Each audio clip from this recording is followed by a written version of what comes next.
Hello friends, आज हम start करेंगे class 11th physics chapter 1 physical world. Physical world सबसे पहले मैं आप लोगों का फिजिकल वर्ल्ड मतलब फिजिक्स की दुनिया में स्वागत करता हूं।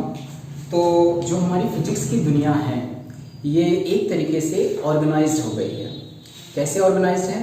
जैसे कि जो फिजिक्स है या फिर जो ये फिजिकल वर्ल्ड है, वर्ल्ड से हमें क्या समझ में आता है कि ये पूरी दुनिया, ठीक है। अब ये पूरी दुनिया जब शुरू हुई थी तो उस समय स्टार्टिंग में हुआ करते थे फिलोसफर। जो फिलोसफर्स हुआ करते थे वो इस दुनिया को स्टडी किया, मतलब इस पूरे नेचर को, दुनिया का मतलब क्या, इस नेचर से है, इस नेचर की उन्होंने स्टडी किया और स्टडी करके उन्होंने कुछ लॉज बनाए। अब ये नेचर की स्टडी कैसे किए होंगे? अब नेचर में ऐसे कौन कौन सी फिनोमिना है जो डेली होती हैं। फॉर एग्जांपल जैसे बारिश का होना, ये भी एक फिनोमिना है। नदियों का बहना, हवा चल रही है, ठीक, ये सब क्या है? फिनोमिना है। हमें क्या पता है? हम देखते हैं सूरज ईस्ट से निकलता है, वेस्ट में क्या हो जाता है? वो सनसेट हो जाता है। तो ये जो घटनाएं हैं ये सब फिनोमिना शुरुआत में बनाई गई थी।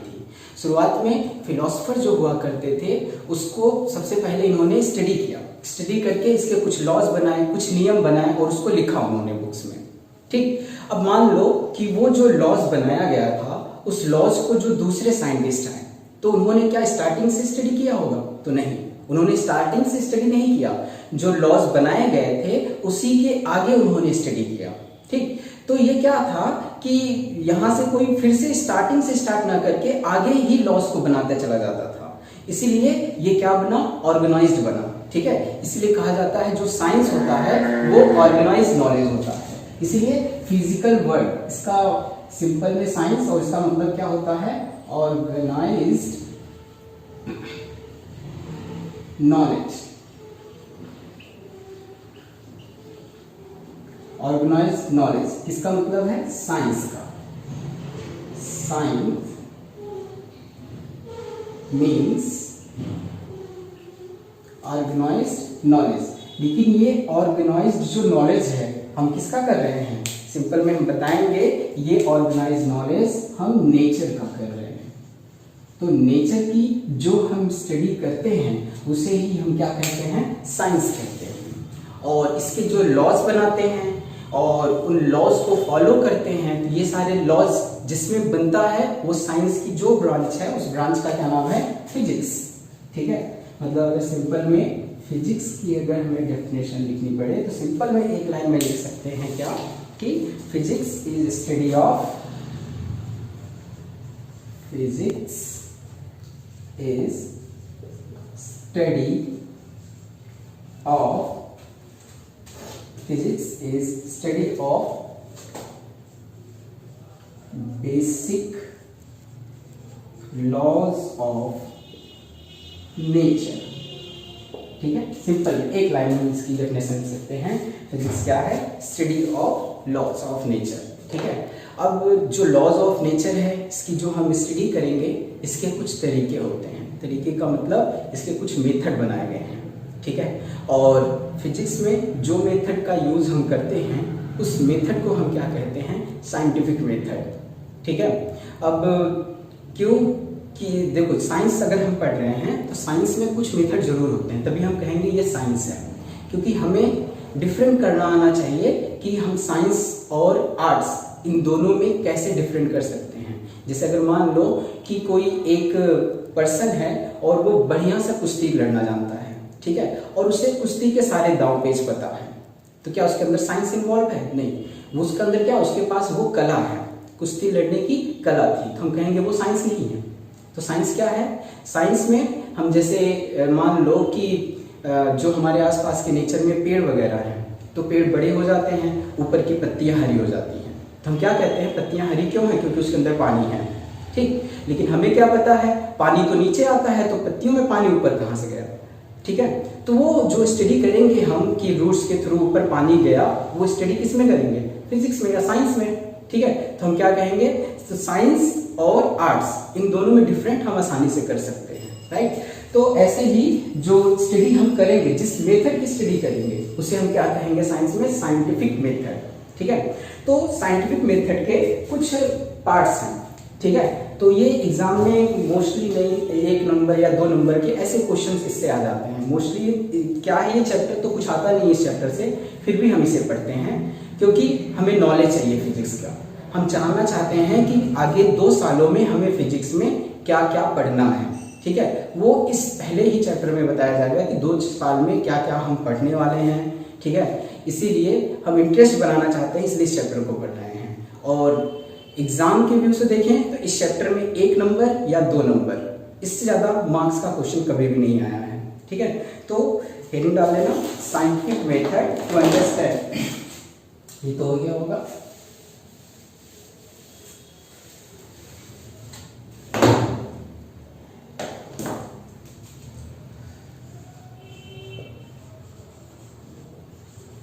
Scientific method.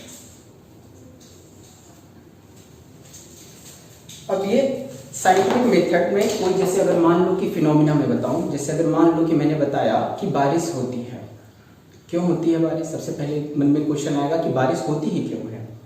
तो जैसे कि हम नेचर को स्टडी कर रहे हैं, तो ये बारिश हो रही है, 3 महीने बारिश होती है, बाकी के 9 महीने बारिश नहीं होती, ऐसा क्यों, ठीक। ये क्वेश्चन आया ना मन में, तो जब मन में क्वेश्चन आया तो हम क्या सोचेंगे, सबसे पहले ऑब्जर्व करते हैं। किसी भी चीज को छोड़ते हैं, नीचे ही जाता है, ऊपर क्यों नहीं जाता, ये भी एक ऑब्जर्वेशन है, ठीक है। सारी नदियां देखा होगा कि नॉर्थ से साउथ की तरफ बहती हैं। जितनी भी देखा हिमालय से नदियां निकलती हैं, सब बे ऑफ बंगाल में जाते हैं या फिर अरेबियन सी में जाकर मिलती होंगी, राइट। तो ये ऐसा क्यों नहीं होता कि साउथ से सारी नदियां ऊपर की तरफ जाए। देखा होगा तुम्हारे आसपास भी नदी होगा, कोई ना कोई रिवर होगा, वो एक ही डायरेक्शन में फ्लो करती है, उल्टी डायरेक्शन में क्यों नहीं बहती है, सोचा कभी नहीं सोचा होगा, ठीक है। ये कॉमन सी चीजें होती है जो हमारे आसपास होती हैं, लेकिन हम कभी ध्यान नहीं देते हैं, ठीक है। तो ऐसे ही हम सबसे पहले इस नेचर को स्टडी कर रहे हैं, तो नेचर में तो यही सब चीजें हैं जो कि हम रिवर्स की स्टडी करना हुआ, या फिर क्या कहते हैं, ये पेड़ों की स्टडी हो गया, या फिर हम कह सकते हैं कि रिवर्स हो गया, और ये रेन हो गया, इन्हीं सब की स्टडी करना है हमें। तो रेन के बारे में सोचो कि रेन की 3 महीने बारिश हुई, बाकी के 9 महीने या 4 महीने बारिश होती, देखा होगा जून में बारिश आती है, सितंबर अक्टूबर तक होती, उसके बाद बारिश खत्म, ऐसा क्यों होता रहता है, ठीक। तो ये जो स्टडी है, सबसे पहले हमने क्या किया इसके लिए, सबसे पहले जो स्टार्टिंग में बनाया गया, तो उन्होंने क्या किया होगा, ऑब्जर्व किया होगा, ठीक है। बिना ऑब्जर्वेशन के कुछ काम नहीं होता है, ठीक है। तो साइंटिफिक मेथड का पहला जो पॉइंट है वो क्या है, ऑब्जर्वेशन। ऑब्जर्वेशन, हम कोई भी चीज या साइंस में अगर किसी भी चीज को लाना चाहते हैं, सबसे पहले उसको हम ऑब्जर्व करते हैं, ठीक है। जैसे रिवर्स फ्लो होती हैं, एक ही डायरेक्शन में क्यों फ्लो होती हैं, ये सबसे पहले हमने जाना, नदी के पास गए और उसको देखा और क्या किया, ऑब्जर्व किया। ऑब्जर्व करने के बाद क्या पता किया हमने, तो देखो जब हम कोई चीज ऑब्जर्व करते हैं तो सबसे पहले उसके ऊपर हम एक्सपेरिमेंट करते हैं। आज नहीं, पहले से भी, जो जैसे कि मान लो कि स्टार्टिंग में जब ये नेचर बना था, उस समय के जो फिलोसफर हुआ करते थे, उन्होंने क्या बताया था कि जो हमारा अर्थ या जो हमारा सिस्टम है ये जियोसेंट्रिक है। जियोसेंट्रिक का मतलब होता है अर्थ हमारा सेंटर में है और बाकी के जितने प्लैनेट्स हैं, सन हैं, सब अर्थ के चारों तरफ घूम रहे हैं, ठीक है। तो ये स्टार्टिंग में बताया गया था, किसी फिलोसफर ने बताया होगा, और उस टाइम जो बाइबल्स वगैरह था, सब इसी को मान करके उन्होंने अपनी बुक्स में भी यही लिख दिया था, ठीक है, कि अर्थ जियोसेंट्रिक होता है। मतलब ये हमारा पूरा सोलर सिस्टम जो है ये जियोसेंट्रिक है, मतलब अर्थ हमारा सेंटर है और बाकी सारे प्लैनेट इसके चारों तरफ रिवॉल्व कर रहे हैं, घूम रहे हैं आसपास, ठीक। लेकिन इसी को स्टडी धीरे धीरे आगे चल करके क्या पता चला कि अर्थ जियोसेंट्रिक नहीं, मतलब हमारा जो सोलर सिस्टम है ये जियोसेंट्रिक नहीं होता, ये क्या होता है, हेलियोसेंट्रिक होता है। हेलियोसेंट्रिक का मतलब होता है हमारे सेंटर में क्या है, सन है, ना कि अर्थ होता है, ठीक। ये तो बाद में धीरे धीरे स्टडी करके ही तो पता चला, ठीक। तो ये जो ऑब्जर्वेशन शुरुआत के साइंटिस्टों ने किया होगा या फिर फिलोसफर शुरुआत में हुआ करते थे, उन्होंने क्या किया, जैसे अगर मान लिया कि ये हमारे पास एक अर्थ है और ये हमारी अर्थ है, और मान लो कि ये सन है, ठीक। अब सन अगर अर्थ के चारों तरफ घूमेगा, अब देखो अगर हमारा सन इस साइड है, यहाँ पर अर्थ है, तो सामने वाले पोर्शन में क्या होगा, डे होगा, लेकिन ठीक इसके अपोजिट क्या होगा, नाइट होगा। अब अगर सन घूम करके यहाँ पर आ जाए तब क्या होगा, इस साइड पोर्शन में क्या हो जाएगा, डे, और यहाँ पे नाइट, और डे नाइट अभी भी हो रहा है, हम कहेंगे हाँ ये ठीक है। सन हमारे चारों तरफ घूमता है। शुरुआत वाले जो फिलोसोफर थे उन्होंने यही सोचा था, ठीक। तो उन्होंने ये क्या किया था, एक तरीके का एक्सपेरिमेंट सोच के।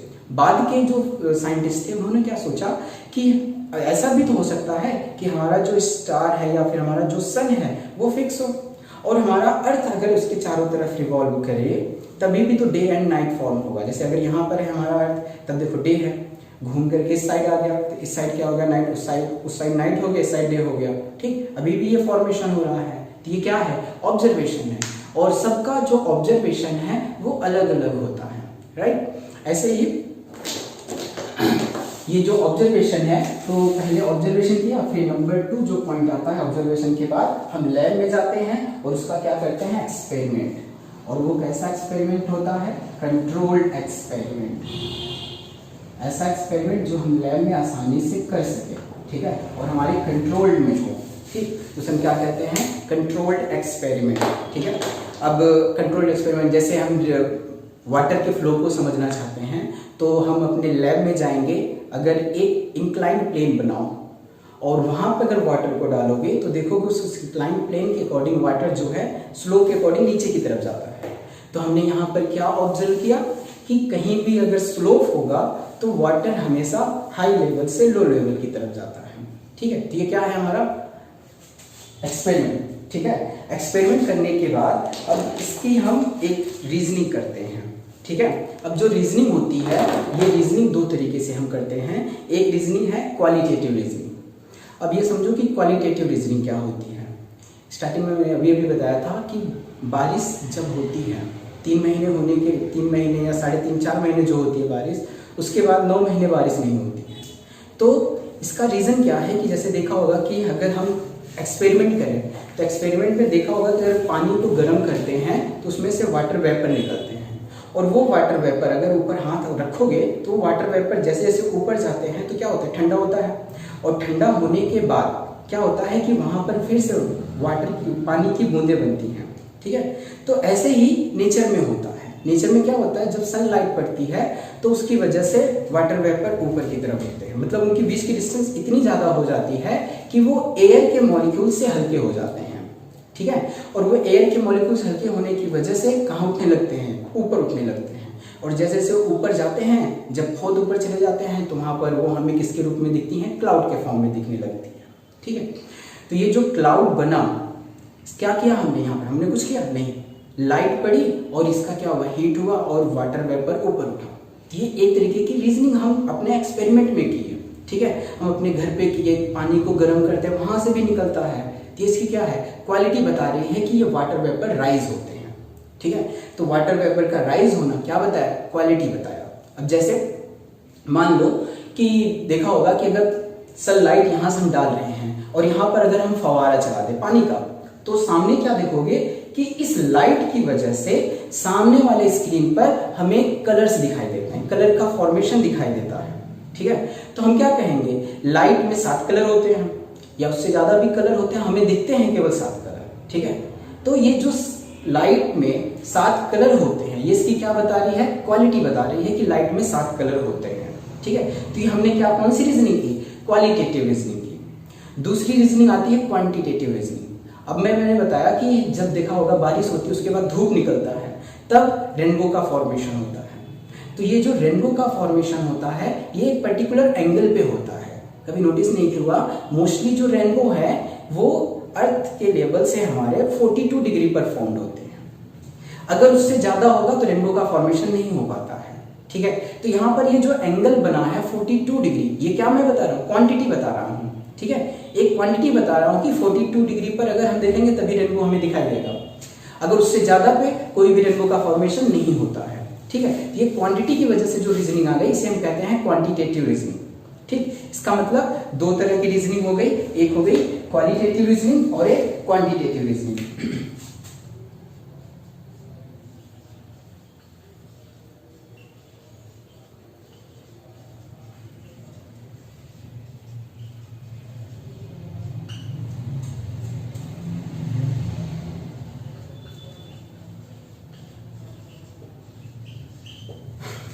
क्वालिटेटिव एंड क्वांटिटेटिव रीजनिंग, ठीक। ये 3 पॉइंट हो चुके हैं अब हमने नेचर को स्टडी करते करते 3 पॉइंट पे पहुंच गए। सबसे पहले ऑब्जर्वेशन किया, फिर एक्सपेरिमेंट किया, फिर उसकी रीजनिंग की। रीजनिंग करने के बाद हम नेक्स्ट जो पॉइंट है उसके हम तैयार करते हैं, फॉर्मूला बनाने की कोशिश करते हैं। ठीक है, फॉर्मूला बनाते हैं। अब जैसे कि साइंटिस्टों ने फॉर्मूला बनाया होगा कि जैसे अगर तुम्हारे पास फॉर्मूला है, जैसे S इज इक्वल टू, तुम्हें पता है speed is equal to distance upon में टाइम होता है, ये फॉर्मूला बना। या फिर ऐसे भी तुम्हें पता होगा v स्क्वायर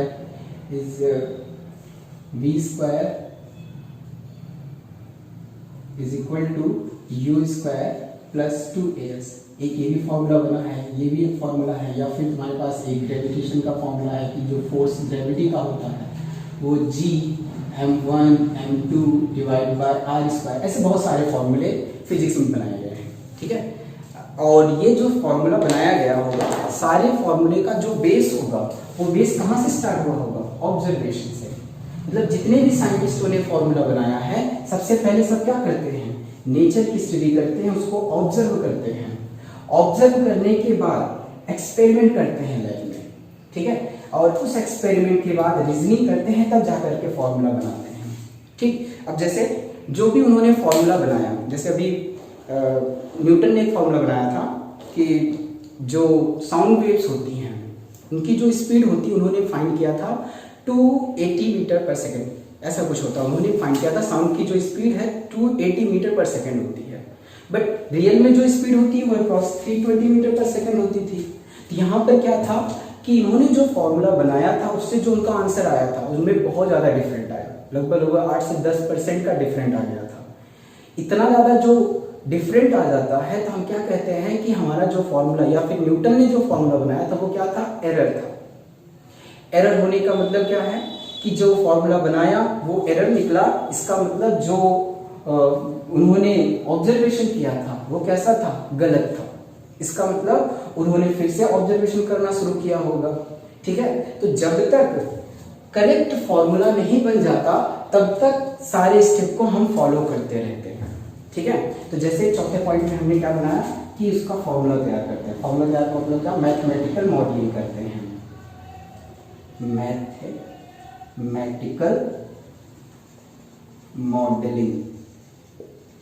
मैथमेटिकल मॉडलिंग करके फॉर्मूला तैयार किया और उस फॉर्मूला के बेसिस पे हमने भविष्यवाणी की, प्रेडिक्शन किया। जैसे मैथमेटिकल मॉडलिंग से हमने ये फॉर्मूला बनाया, speed is equal to distance upon by time. ठीक है, ये फॉर्मूला बनाया और एक भविष्यवाणी हमने की कि अगर मैं किसी भी पत्थर को 2 मीटर पर सेकंड की स्पीड से फेंकता हूं तो वो कम से कम 5 सेकंड में 10 मीटर जाना चाहिए। 5 सेकंड में कितना? 10 मीटर जाना चाहिए। हमने उसका प्रैक्टिकल किया और प्रैक्टिकल करने से पता चला वो 10 मीटर नहीं गया। मान लो 9 मीटर गया, 9.5 मीटर गया, लेकिन एक्यूरेट 10 मीटर नहीं गया।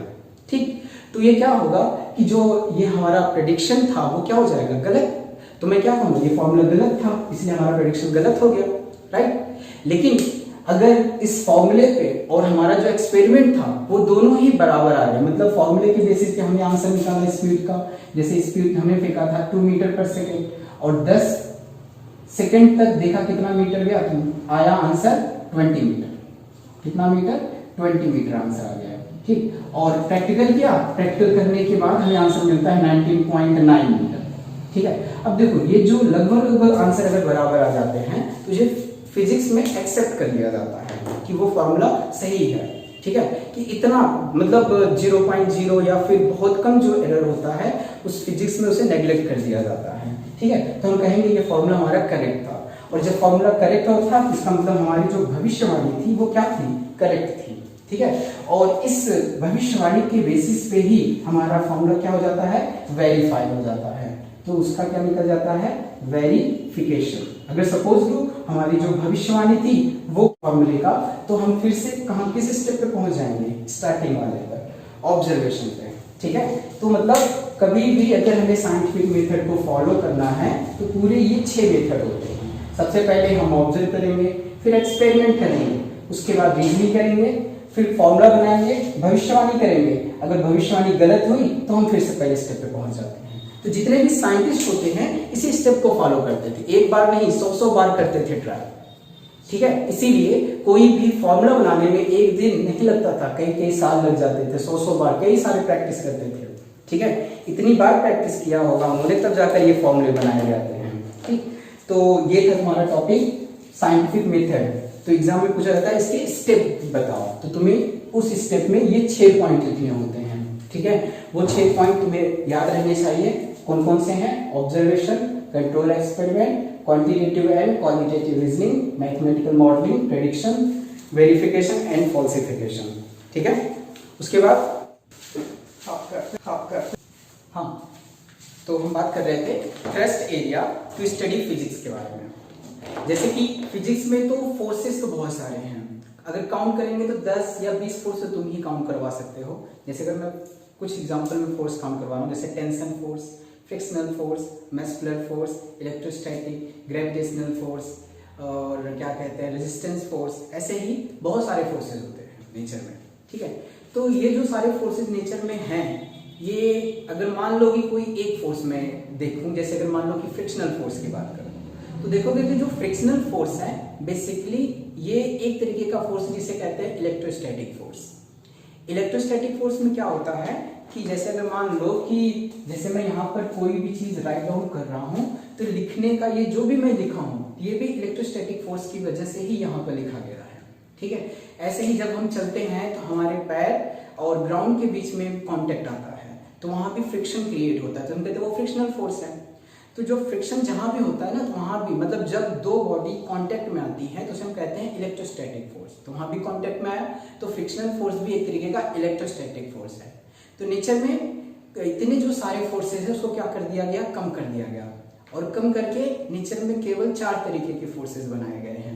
ठीक है, जिसे हम कहते हैं फंडामेंटल फोर्सेज। और एक एक फोर्स से कम 100 फिनोमिनास हम एक्सप्लेन कर सकते हैं। ठीक है, तो इसे हम क्या कर दिया, जितने भी फिनोमिना थे उसका हमने यूनिफिकेशन कर दिया, मिला दिया। तो मिलाने से क्या हो गया, एक फिनोमिना की वजह से जो हमें 100 फिनोमिना पढ़ना पड़ता था, एक फिनोमिना को पढ़ेंगे और उस वजह से हम 100 फिनोमिना को एक साथ कवर कर सकते हैं। ये क्या प्रोसेस हुआ, यूनिफिकेशन का। तो जो हमें बहुत ज्यादा पढ़ना था फिजिक्स में, उसको क्या कर दिया गया, छोटे पार्ट में कर दिया गया, कम से कम पढ़ना पड़ेगा। ठीक है, और दूसरा जो इसका पार्ट आता है वो है रिडक्शन। रिडक्शन में क्या होता है कि अगर मान लो कि कोई ऐसी फिनोमिना है जो बहुत ही डिफिकल्ट लगती है, नहीं समझ में आती है। फॉर एग्जाम्पल में जैसे अगर मैं डायरेक्ट में तुमसे बोलूं कि कोयले से बिजली तैयार की जाती है, इलेक्ट्रिसिटी बनती है कोयले से। ठीक है, अब कुछ लोग सोच रहे होंगे कोयले से इलेक्ट्रिसिटी कैसे बनाई जाएगी, राइट। तो इसको अगर मैं तोड़ कर बोलूं कि सबसे पहले कोयले को जला करके पानी को गर्म करते हैं, उसको स्टीम बनाते हैं, उस स्टीम को एक नोजल से लेकर जाते हैं जहां पर एक टरबाइन लगा होता है, और जब नोजल से टरबाइन के ऊपर स्टीम को डाला जाता है तो टरबाइन फोर्स लगता है जिसकी वजह से टरबाइन घूमने लगती है। तो टरबाइन का कनेक्शन डायनेमो से होता है, और डायनेमो से क्या होता है, इलेक्ट्रिसिटी जनरेट होती है। तब हमें समझ में आता है कि किस तरीके से कोयले से इलेक्ट्रिसिटी तैयार किया। हमने कैसे किया, इसके पार्ट बना दिए, छोटे छोटे पार्ट। सबसे पहले कोयले को जलाया, उसका यूज कहाँ किया, पानी को गर्म करने में। पानी गर्म करने से क्या बना, स्टीम बना। उस स्टीम का यूज क्या किया, टरबाइन को घुमाने में, और टरबाइन घुमा तो क्या चला, डायनेमो, और डायनेमो ने क्या क्रिएट किया, इलेक्ट्रिसिटी। इसे हम क्या कहते हैं, उसके छोटे छोटे पार्ट करके हमने स्टडी कर लिया, उस पूरे बड़ी से बड़ी फिनोमिना को भी स्टडी कर सकते हैं। इस घटना को क्या कहते हैं, रिडक्शन। इसका मतलब हमारे फिजिक्स में 2 थ्रस्ट एरिया होते हैं, एक होता है यूनिफिकेशन और दूसरा होता है रिडक्शन। ठीक है,